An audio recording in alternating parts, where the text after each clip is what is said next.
देवा, कोणीतरी आपले दर्शन घेण्यासाठी आपल्या दिशेने येत आहे. दैत्यगुरु शुक्राचार्य आहेत.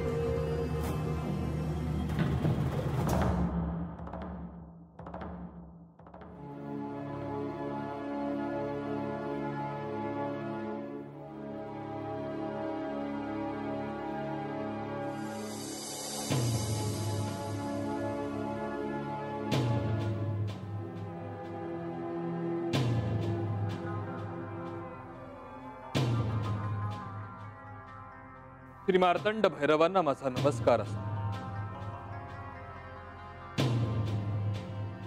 माझा प्रणाम आपण स्वीकार करावा.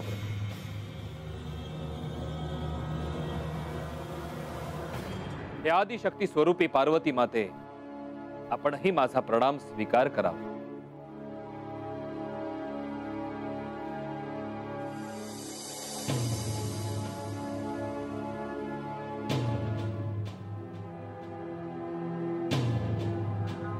शुक्राचार्य, जरी तुम्ही दैत्यगुरु असलात तरीही तुम्ही हाती घेतलेले कार्य सोपे नाही.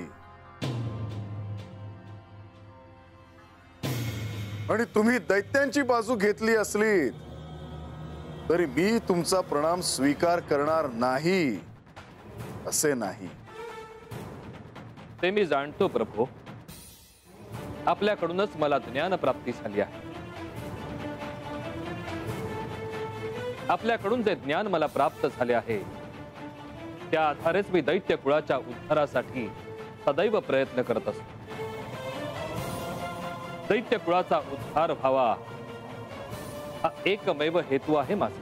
पण दुर्दैवाने ते कोणत्याच दैत्याला समजले नाही. आणि म्हणून तुम्ही हाती घेतलेले कार्य सोपे नाही असे मी म्हणालो. पण शुक्राचार्य, आज असे कैलासात येणे कसे केलेत? त्याच दैत्य कुळासाठी प्रभू. हे युद्धच होऊ नये हे तर तुम्ही सांगायला आला नाहीत ना दैत्य गुरुवर्य. मानस तर हाच आहे माझा.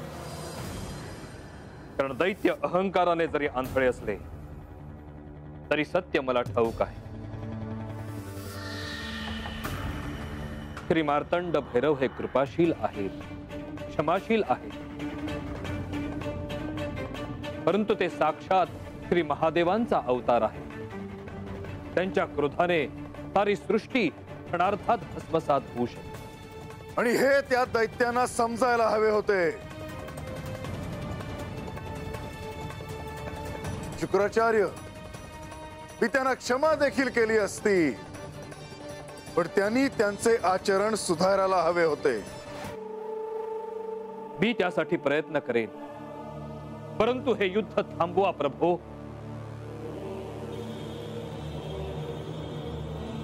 या युद्धामुळे सर्वनाश होणार आहे देवा.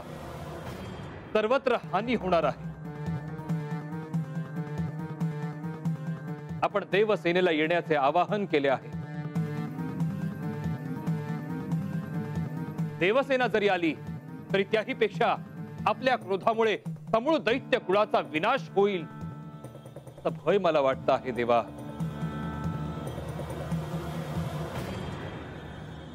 आणि असं झालं तर साऱ्या सृष्टीचा समतोल बिघडेल देवा.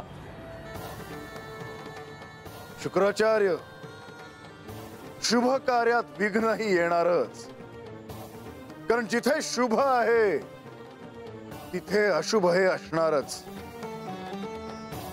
आणि म्हणून दुर्जनांना शासन न करणं हे शक्य नाही. पण देवा, नाही शुक्राचार्य, नाही.